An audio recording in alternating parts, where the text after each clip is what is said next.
台北市有一位客家人珍藏了几十年、100年历史的客家古物，有120年的新娘服，还有100多年的厨房用具。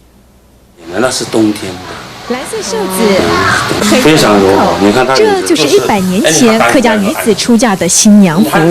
一般个就是民穿的，其实没按，其实没按做烤啊过的按切下来呀，没用穿的按豆烤，有按线条的有花纹去set的呀。乳酱菜是客家人的拿手好菜，像这些大小不一的酱菜罐都有100年历史。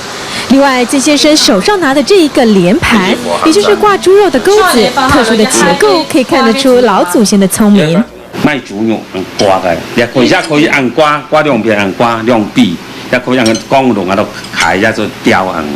这些100年古物全都是曾先生的传家之宝，几十件的古物都说明了客家老祖先的智慧和生活的写照。民视新闻何乃强、陈小青台北报道。 中国客家女歌手张定云最近应邀到台湾来，除了要演唱道地的广东客家歌，她还秀了一段中国客家舞蹈。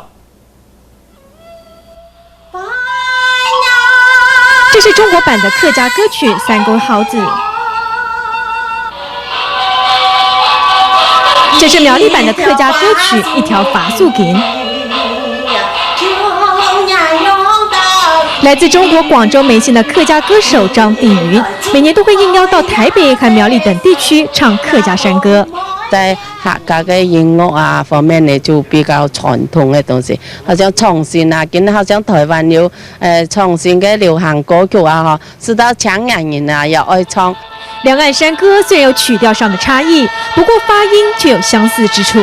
好像给西安呢，就同那个大陆的比较接近，好像这个海陆的呢就用腔调啊，就会有点好像比较难听一点。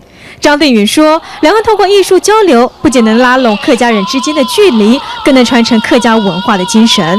民视新闻何乃强、陈小青台北报道。 关西平林在100多年前，范姓大家族召集众人联手开凿平林郡，灌溉当地的农田。特别是这条郡沿线穿过3座山头，经过多次大地震以后，仍然是完好如初。产业道路边的山壁旁，这条毫不起眼的水圳已经100多年的历史了，在沉淀的泥土里，仍然能享受到猛拉的乐趣。 这条水圳一直是关西人生活的命脉，从下横溪引进平林，距离虽然不长，但却得穿过3座山头。当年在范家大族的召集下，村民只用传统的农具，就徒手开凿了3座像这样的隧道。 你啊，做咧用讲帮你后代子孙了解讲你老祖先啊，非常的辛苦，非常的聪明啊，为一条安业绑控那本水果。 再来到深圳的出口，一群雕刻正在享受垂钓的乐趣，心动吗？有兴趣的民众不妨到这儿来探险一番。